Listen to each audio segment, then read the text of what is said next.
वंदे तद्गुणनाथे वंदे तद्गुणनाथे। जी बोलो दिवाली की कसम श्री आदिनाथ भगवान की। खाना खाया क्या उपवास है? खाएंगे तो फिर जोर से जयकारा लगाएंगे। जी बोलो दिवाली की कसम श्री गुरुनानक महावीर भगवान की। जी बोलो पंच परमेश्वर भगवान की। जी बोलो परम पूज्य आचार्य भगवान श्री आदि सागर महावीर की विमल सालोजी संतति सालोजी गुरुदेव की। गुरुदेव के चरणों में अंतर्मन में विराजित गुरुदेव के चरणों में चार पंक्तियां। ज्ञान के सागर में शुद्धि धार बहाते हैं, सुंदर सागर गुरु चरणों में हम शीश झुकाते हैं। जय गुरुमय सुंदर सागर गुरुमय, जय गुरुमय सुंदर सागर गुरुमय। जय बोलो परम पूज्य दिव्य तपस्वी वास्तव सकल अध्यात्म की राष्ट्रतंत्र चारित्र चूड़ामणि शुद्ध योगी हृदयाधीश आचार्य भगवान श्री सुंदर सागर जी गुरुदेव की जय हो। जय बोलो परम पूज्य आचार्य भगवान श्री वसुनंद जी गुरुदेव की जय हो। जय बोलो परम पूज्य आचार्य भगवान श्री कर्म विजयनंद जी गुरुदेव की जय हो। जय बोलो परम पूज्य श्री लक्ष्मी समाज विशक्त सागर जी गुरुदेव की जय हो। जय बोलो श्री लक्ष्मी समाज शेवकानंद जी गुरुदेव की जय हो। राधेश्याम जीवानी माता की जय हो। जय बोलो उत्तम ब्रह्मचारी धर्म की जय हो।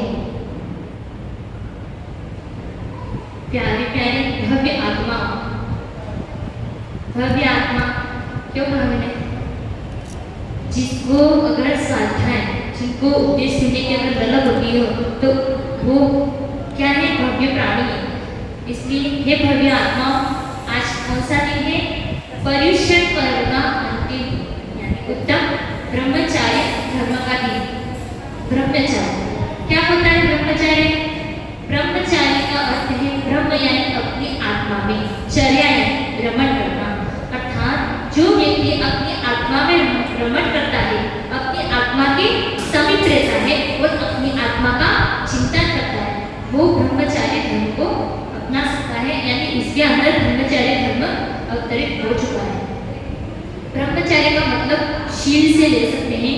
हमें ब्रह्मचार्य व्रत के अंतर्गत अपने शील की रक्षा करनी होती है। ब्रह्मचार्य धर्म और क्या कहता है? ब्रह्मचार्य धर्म कहता है कि पांचों इंद्रियों की जो विषय वासना है, पांचों इंद्रियों की विषय वासनाओं से विरक्त रहना, वो होता है ब्रह्मचार्य। एक बात है कि एक व्यक्ति है, वो समुद्र के किनारे क्या कर रहा था? घूम रहा था। तो वहां उसे पत्थरों का ढेर दिखाई दिया। तो वहां उस पत्थर के पास, वो ढेर के पास बैठ गया। उसी समय एक जोड़ी वहां से निकलता है और वो कहता है कि ये जो पत्थर का ढेर है वो क्या है? पारस पत्थर। कौन सा पत्थर है? ध्यान से सुनना। कौन सा पत्थर है? वो पारस पत्थर, जिसके स्पर्श से जो लोहा है वो भी क्या हो जाता है? सोना हो जाता है। तो वो जोड़ी कहता है कि ये पारस पत्थर है, आप इससे जिस लोहे को स्पर्श करोगे तो ये लोहा क्या हो जाएगा? सोना हो जाएगा। अब जो व्यक्ति वहां पर बैठा हुआ था, जो समुद्र के किनारे पत्थर के ढेर के पास, वो अपने घर जाता है और एक लोहा लेकर के आता है और वो उस पत्थर से स्पर्श कराता है। तो उस पत्थर से स्पर्श कराने के बाद वो लोहा सोना नहीं बनता है। तो वो वैसे वैसे जितने भी अपने घर से लोहे के टुकड़े लेकर के आया था, वो पत्थर के साथ स्पर्श कराता गया और सोना नहीं बना। तो उसको क्या किया? समुद्र के पास रखा था, समुद्र में फेंकता गया। अब थोड़ी देर बाद वापिस वही झोरी वहां से गुजरता है और फिर वो व्यक्ति उस झोरी से कहता है कि आपने तो मुझे बोला था कि ये ना ये पारस पत्थर है, वो इस पारस पत्थर से जिस लोहे को स्पर्श करेंगे तो ये तो सोना बन जाएगा, लेकिन ये भी सोना नहीं बना इसमें। तो ये सोना तो बना नहीं। फिर वो जोड़ी कहता है आपने कौन सा लोहा स्पर्श कराया, एक बार मुझे बताओ तो सही। वो व्यक्ति फिर अपने पास वाला जो लोहा उसके पास था वो उसे बताता है। तो जोड़ी बोलता इस लोहे में तो जंग लगी हुई है, इस लोहे को जंग लगे हुए लोहे को अगर तुम इस पत्थर के साथ स्पर्श कराओगे तो ये सोना नहीं होगा। इसलिए पहले तो तुम्हें इस जंग को साफ करना होगा। फिर वो व्यक्ति जैसा ही करता है, जो भी जैसा बोलता है, वो उस लोहे के पर जो जंग लगी हुई है उसको साफ करता है और फिर वापस से उस पत्थर के साथ स्पर्श कराता है। तो उसके बाद क्या होता है, वो पारस पत्थर के साथ उस लोहे को स्पर्श कराने के बाद वो क्या होता है, सोना बन जाता है। क्योंकि पहले उस पत्थर पर क्या लगा हुआ था, लोहे की जंग लगी हुई थी, इसलिए उसको स्पर्श कराने पर वो सोना नहीं बना। जैसे उसने लोहे की जंग को साफ किया तो फिर वही पारस पत्थर के साथ उस लोहे को स्पर्श कराया तो वो सोना बन गया। तो फिर वो बाद में पछताता क्योंकि उसने सारे क्या किया था, सारे पत्थर के टुकड़ों के साथ स्पर्श करा करके उसने लोहे को कहाँ फेंक दिया था, समुद्र में फेंक दिया था। तो वो सोचने लगा कि मैंने तो है ना ये जंग लगे हुए लोहे के साथ स्पर्श कराया तो सोना नहीं बना, अब तो मेरे पास है ही, तो इसलिए वो दुखी होने लगा। तो इससे ये समझना है कि हमारी आत्मा में क्या है, हमारी आत्मा में भी विषय कषाय की जंग लगी। किसकी जंग लगी है, आपको मैं बहुत सरल तरीके से समझा रही हूँ, एक कहानी के माध्यम से समझा रही हूँ जिससे आप समझ सको। तो हमारी आत्मा में क्या लगा हुआ है, विषय कषायों की जंग लगी हुई है। जब तक हमारी आत्मा में अगर विषय कषायों की जंग लगी होगी तब तक हमारे अंदर उत्तम ब्रह्मचार्य धर्म प्रकट नहीं हो सकता, यानी आत्मा में रमण नहीं हो सकता।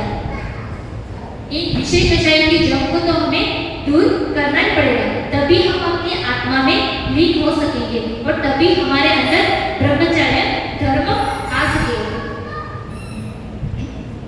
आचार्य उमा स्वामी महाराज तत्वार्थ सूत्र में ब्रह्मचार्य की 5 भावनाएं बताते हैं।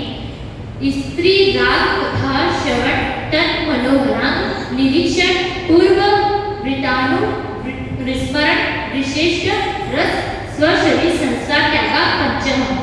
ये 5 भावनाओं को ध्यान से सुनोगे। आचार्य उमा स्वामी महाराज ने क्या कहा, जो स्त्री के साथ राग करने वाली कथा है उस कथा को नहीं सुनना। ये क्या है, ब्रह्मचर्य व्रत की 5 भावनाएं। पहली कौन सी है, स्त्रियों के साथ जो राग करने वाली कथा है उसको नहीं सुनना। दूसरा है उनके मनोहर अंगों को निरीक्षण नहीं करना। स्त्री राग कथा श्रवण तन मनोहरा निरीक्षण पूर्व वृतानु, जो पूर्व में भोगे गए भोग है उनका स्मरण नहीं करना। फिर चौथा है गरिष्ठ भोजन नहीं करना, क्योंकि गरिष्ठ भोजन करते हैं तो क्या होता है, इससे प्रमाद आता है और प्रमाद होता है तो काम वासना जागृत होती है, तो गरिष्ठ भोजन नहीं करना। और 5वां क्या है, अपने शरीर को संस्कारित करना, अपने शरीर के प्रति राग को छोड़ना। ये 5 आचार्य उमा स्वामी ने तत्वार्थ सूत्र में ब्रह्मचार्य व्रत की भावनाएं बताई है। एक बात की एक घटना है, गणेश प्रसाद वर्णी जी, जिनके गुरुजी थे ठाकुर प्रसाद जी, वो क्या थे, बनारस के विशेष पंडित थे। तो एक बार वो अपनी पंडिताइन की क्या लेकर के आए, साड़ी लेकर के आए, उसके लिए साड़ी लेकर के आए। और वो पंडिताइन ऐसी थी कि उसे है ना, वो विरक्त थी, उसे इतने सब पसंद नहीं था कि ज्यादा संग्रह होगा। तो पंडित जी उसके लिए साड़ी लेकर के आए तो वो बोलने लगी कि आप मेरे लिए साड़ी क्यों लेकर के आए, मैंने ये पहनी साड़ी क्या खराब दिख रही। तो पंडित जी बोले, नहीं आपने पहनी वो साड़ी भी अच्छी है, लेकिन आप ये पहनोगी तो इसमें और ज्यादा सुंदर दिखोगी।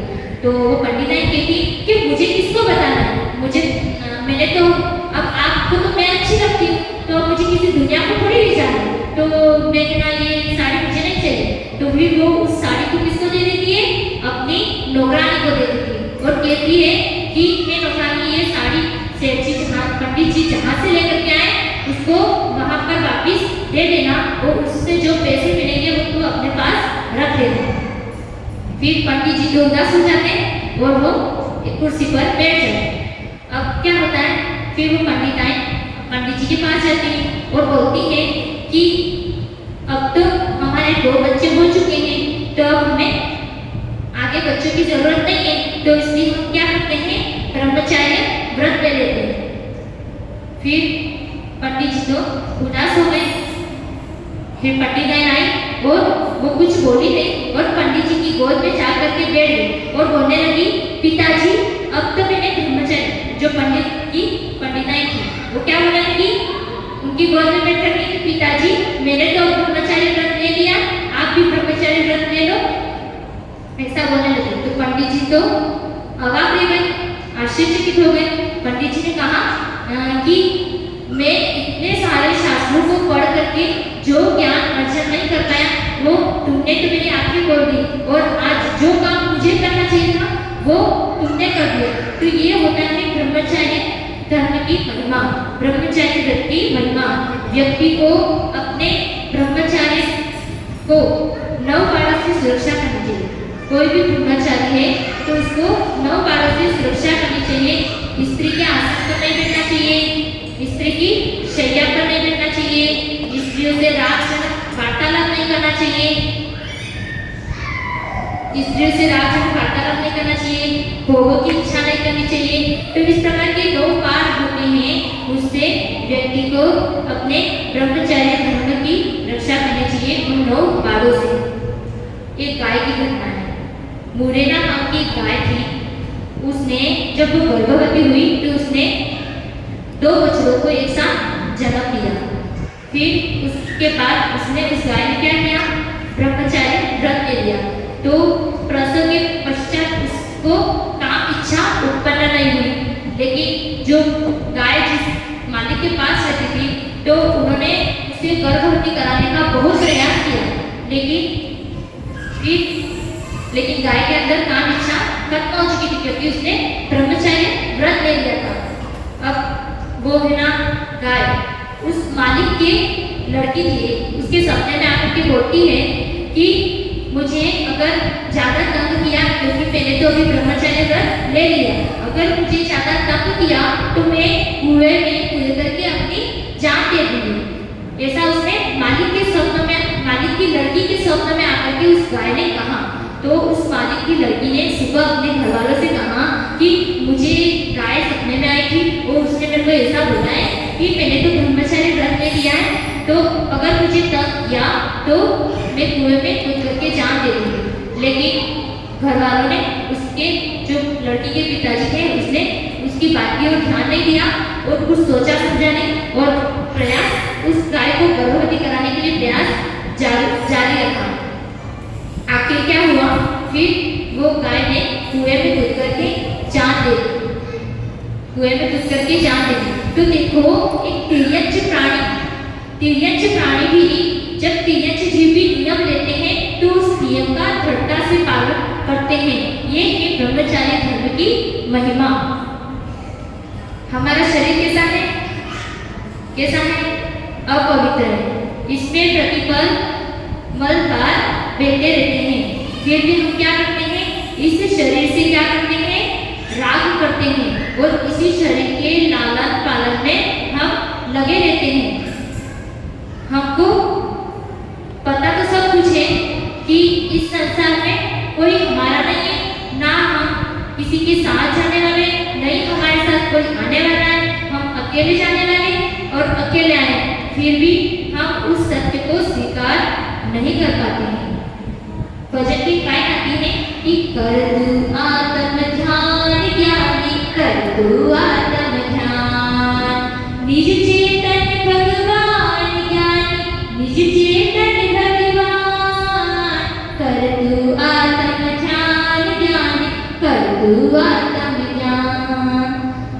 मैं हूँ भिन्न शुद्ध आत्मा, क्या कह रहे, हे आत्मा तू अपनी स्वयं की आत्मा का चिंतन कर तू आत्म ध्यान ज्ञानी, हे ज्ञानी जीव तू अपनी स्वयं की आत्मा का ध्यान कर, स्वयं की आत्मा में रमण कर, क्योंकि अगर तुझे परमात्मा को प्राप्त करना है तो स्वयं की आत्मा में रमण करना होगा।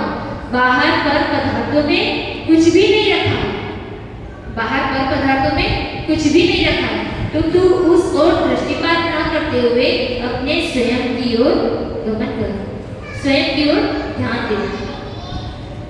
एक बार एक संत गांव में आए तो एक वृद्ध दादाजी थे और दादी जी थे। तो संत ने कहा अब तो तुम्हारी उम्र हो चुकी है, तो अब तुम दोनों क्या करो, ब्रह्मचर्य व्रत ले लो। तो दादाजी कहते हैं और दादी जी दोनों कहते हैं कि हम कल बताएंगे। संत ने कहा ठीक है। फिर दूसरे दिन वो दोनों दादाजी और दादी जी दोनों आते हैं और महाराज जी को श्रीफल चढ़ाते हैं। तो महाराज जी कहते हैं कि मैंने तुम्हें कल कुछ कहा था कि ब्रह्मचर्य व्रत ले लो, तो तुमने क्या सोचा? तो वो दादाजी बोलने लगे कि हे गुरुवर, जब तक मेरे शरीर की राख नहीं हो जाती तब तक तो मैं ब्रह्मचर्य व्रत नहीं ले सकता। फिर दादी जी से पूछा तो दादी जी ने कहा कि जब तक मेरा ये शरीर भोजन खाता है, अन्न खाता है, तब तक मैं भी ब्रह्मचर्य व्रत नहीं ले सकती। यानी व्यक्ति की तृष्णा इतनी होती है कि बूढ़े हो चुके हैं, 70 साल हो चुके हैं, 60 साल हो चुके हैं, फिर भी ब्रह्मचर्य व्रत नहीं ले सकते हैं। ले सकते हो नहीं ले सकते? 60-70 साल की एज हो चुकी है, अब तो समय कब अंतिम आ जाए पता नहीं। तो हम ब्रह्मचर्य व्रत, ये ब्रह्मचर्य व्रत के समय कि जो भी ब्रह्मचर्य व्रत को लेता है, ब्रह्मचर्य व्रत को धारण करता है, उसके जीवन में अवश्य उसे स्वर्ग की प्राप्ति होती है। अगर वो ब्रह्मचर्य व्रत को, ब्रह्मचर्य अपने संयम से जीवन जीता, ब्रह्मचर्य व्रत को धारण करके अपना जीवन व्यतीत करता है, तो निश्चित ही उस व्यक्ति का, उस जीव का क्या होता है, कल्याण होता है। लेकिन हमें तो बस संसार के भोग विषय उसी में पड़े रहना है, क्योंकि हम अनादिकाल से क्या करते हैं, यही तो करते हैं और हमें यही करना है, हमें आगे तो बढ़ना है नहीं। क्योंकि हमको कोई कितना भी उपदेश दे, कितना भी जगह है, लेकिन हमारी आत्मा जगने वाली है नहीं। जब स्वयं के अंदर से जब आवाज आएगी तभी, जब स्वयं के अंदर से जब आवाज आएगी तभी भाव जागृत होते हैं। भले कितना भी उपदेश सुन लो, कितना भी स्वाध्याय करें, लेकिन स्वाध्याय जब पढ़ते हैं तब तो वैराग्य हो जाता है। लेकिन कुछ समय के लिए फिर वापिस अगर संसार के कार्य में लग गए तो सब भूल गए, सब बेकार। यहाँ पे आए, यहाँ पे उपदेश सुना, प्रवचन सुना, यहाँ पे उपदेश सुनने के बाद तो ऐसा लगेगा सही बात है कि ये जो कह रहे वो सही बात है, लेकिन यहाँ से निकले, जस्ट इस डोर से बाहर एंट्री हुई, सब सपाट, एक कान से सुना, दूसरे कान से निकला, यही है। लेकिन मान लो कोई अगर आपसे दो शब्द, अगर कोई झगड़ा करके अगर कोई आपसे बोले कि तू तो बेकार है, तू तो ऐसा ही करता है, मेरे साथ हर बार ऐसे ही करता है, ऐसा बोलिए, सामने वाले ने बोल दिया, हो गई झगड़ा और टुकड़े में, उसमें व्यक्ति चुप नहीं रहता है। लेकिन जब धर्म की बात किसी को सिखाई जाती है तो वो व्यक्ति धर्म से कोसों दूर रहता है। मुझसे तो ये नहीं होता, मेरा शरीर साथ नहीं देता, मुझे तो ये प्रॉब्लम है, वो प्रॉब्लम है, बस हम ऐसा गिनाते रहते हैं और हमारा जीवन का अंतिम समय कब आ जाता है और हम कुछ नहीं कर पाते हैं और चले जाते हैं ऐसे नहीं ऐसे। तो ब्रह्मचारी धर्म को समझने के लिए हमें क्या करना है, पांचों इंद्रियों की विषयों की वासना से हमें विरक्त होना पड़ेगा, तो ही ब्रह्मचर्य धर्म हमारे अंदर अवतरित हो सकेगा। ऐसे एक बार की घटना है कि एक बुंदेलखंड के राजा छत्रसाल थे, तो वो सबके दुखों को दूर करते थे। तो एक युवती उनसे आकर के बोली कि हे राजन, आप सबके संकट को दूर करते हैं, तो मेरा भी संकट दूर कर दीजिए। महाराज जो छत्रसाल राजा थे उन्होंने कहा कि बोलो क्या संकट है, अवश्य अगर मेरे बस की बात होगी तो मैं दूर करूंगा। तो वो युवती बोली, महाराज मेरी संतान नहीं है और मेरे पति इसमें समर्थन नहीं है। तो महाराज बोले, मैं आशीर्वाद देता हूँ तुम्हारे संतान हो जाएगी। तो वो युवती बोली, नहीं नहीं महाराज, आप मेरे अभिप्राय को समझे नहीं, आप कुछ अलग समझे। मैं ऐसा चाहती हूँ कि मुझे आपके जैसा ही पुत्र, सर्वगुण संपन्न पुत्र प्राप्त हो। अब महाराज भी उसकी परिस्थिति को समझ चुके थे, तो महाराज ने कहा, तुमको मेरे जैसा सर्वगुण संपन्न पुत्र चाहिए तो तुम फिर इस पाप को क्यों करती हो? तुम्हें पुत्र पैदा नहीं करना पड़ेगा, मैं तुम्हारा पुत्र बन जाता हूँ। तो ये है ब्रह्मचारी धर्म की महिमा। उस महाराज ने उस युवती के अभिप्राय को समझ लिया और उस युवती के अभिप्राय को समझ लिया और कहा कि तुम्हें पुत्र उत्पन्न करने की आवश्यकता ही क्या है, तुम्हें पुत्र चाहिए तो मैं तुम्हारा पुत्र बन जाता हूँ। तो अगर धर्म को समझे तो देखो बहुत अच्छे से उन्होंने, महाराज ने उसके अभिप्राय को समझ करके उसे सांत्वना प्रदान की, मैं तुम्हारा पुत्र बन जाता हूँ।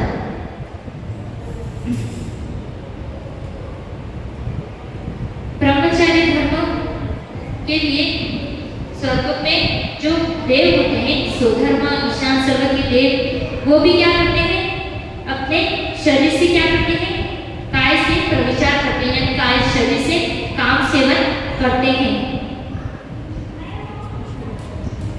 स्वधर्म और ईशान स्वर्ग के देव स्पर्श शब्द सुनकर के, किसी के स्पर्श करके शरीर को आदि आदि प्रकार से काम वासना में रहते हैं।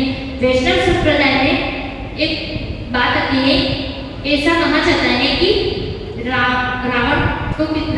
ने किसको मारा था, रावण को मारा था, ऐसा वैष्णव संप्रदाय में बात आती है। लेकिन रावण को किसने, राम ने नहीं मारा था। किसने मारा था, उसकी काम वासना ने उसे मारा था। वो काम वासना में उसने क्या किया था, सीता का हरण किया था। तो उस काम वासना के कारण राम ने रावण को नहीं मारा, किसने मारा था, उसकी स्वयं की काम वासना ने उसे मार दिया। लेकिन हमने यही पढ़ा है, यही सुना है कि राम ने रावण को मारा। रावण ने क्या किया था, गलत किया था। क्या किया था, उसने सीता का हरण किया था, उसके ऊपर बुरी दृष्टि डाली थी।